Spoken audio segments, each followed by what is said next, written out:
Hello friend, welcome to my tuition. आज हम इस वीडियो में बताएंगे कक्षा 10 के हिंदी के पद के कक्षा 10 के हिंदी पद के ठीक है 5 प्रश्नों को हिंदी पद के बताएंगे। और एक बहुत ही अति महत्वपूर्ण प्रश्न है, वेरी वेरी इंपॉर्टेंट है। आप जितना बार इसे पढ़ सके उतना बार पढ़िए, जितना बार रट्टा मार सके उतना बार रट्टा मारिए, क्योंकि यहाँ लगातार कई वर्ष 16 में आ रहा है, 17 में आया, 18 में आया, 19 में आ रहा है, देखो 21 में आया, ठीक है 22 में आया, 23 में आया, और फिर इधर लगातार आ रहा है। हमने 2025 भी लिख दिया, 2025 में एकदम फिक्स है, ठीक है यहाँ पर ठीक है एकदम 2025, जबकि ये लगातार आ रहा है तो 2025 में फिक्स है आना। तो क्या है, आप ये 5 प्रश्न है, 5 प्रश्नों को आप रट्टा मार लीजिए, किसी भी तरीके से याद कर लीजिए, जैसे भी ऐसे आपको याद हो, ठीक है किसी भी रट्टा मार लीजिए, पढ़ लीजिए, बार बार पढ़िए, जितना बार पढ़िए, क्योंकि यह लगातार आ रहा है। और जितना भी हम 5 प्रश्न है, 5 प्रश्न आ रहा है, ठीक है। तो वो ज़्यादा समय न लेते हैं, प्रश्न क्या पहला बार चलते हैं। प्रश्न का पहला क्या है, रीतिकाल की 2 प्रमुख विशेषताएं बताइए। रीतिकाल की क्या हमको बताना है, 2 प्रमुख विशेषताएं बताना है।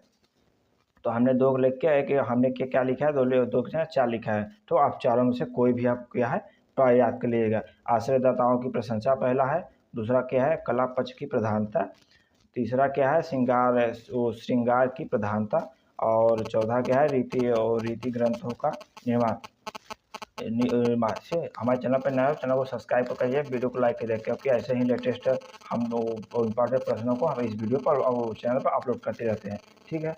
और आप प्रश्न दूसरा क्यों चलते हैं, रीतिकाल की 2 प्रमुख विशेषताएं उनकी रचनाओं को लिखिए। तो क्या उल्लेख कीजिए। पहला क्या है बिहारी क्या है सतसई लिखा है, और दूसरा क्या है केशव रामचंद्र का, ये भी लिखिए, लगातार कई वर्षों से आ रहा है, हमने 2025 लिख दिया, इसका आना तय है, ठीक है इसका आना तय है, क्योंकि लगातार प्रश्न आ रहा है। तो जब जो भी प्रश्न लगातार आता है और वो आता ही है, ठीक है। हमारा क्वेश्चन नंबर 3 क्या कर रहा है, छायावाद युग के 2 प्रमुख विशेषताओं एवं प्रवृत्तियों को लिखिए।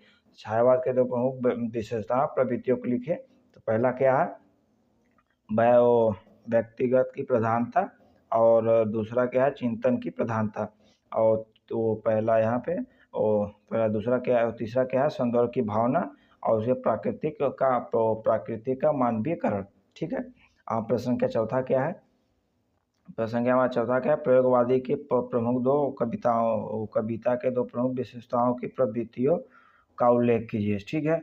क्या है प्रयोगवादी के, पहला क्या है बौद्धिकता की प्रधानता, और दूसरा क्या है विद्रोह का स्वर, ठीक है विद्रोह का स्वर। और हमारा 5वां प्रश्न क्या है, आधुनिक काल की 2 प्रमुख प्रवृत्ति विशेषताओं को लिखो। तो आधुनिक क्या है स्वदेश प्रेम और नारी के प्रति सही दृष्टिकोण। तो यहाँ क्या है प्रश्न परीक्षा की दृष्टि से बार बार आ रहा है, तो अब इसे किसी भी तरीके से याद करिए, रट लीजिए, ठीक है पढ़ लीजिए किसी भी तरीके से, ठीक है। तो हमारे चैनल पर नए हो तो हमारे चैनल को सब्सक्राइब कर दे, वीडियो को लाइक कर दिएगा, कमेंट जरूर बताना कि वीडियो कैसा लगा। और ऐसे ही इस चैनल पर लेटेस्ट वीडियो अपलोड होता रहता है, ठीक है। तो कमेंट में आपको जिस भी सब्जेक्ट से जैसा भी क्वेश्चन जो भी आपको चाहिए, ठीक है किसी भी सब्जेक्ट का कोई भी प्रश्न, आपको कोई भी समस्या है, तो हमारे कमेंट में जरूर बताना, और हमारे चैनल को सब्सक्राइब करिए, ठीक है। तब तक के लिए जय हिंद, और अगले वीडियो में फिर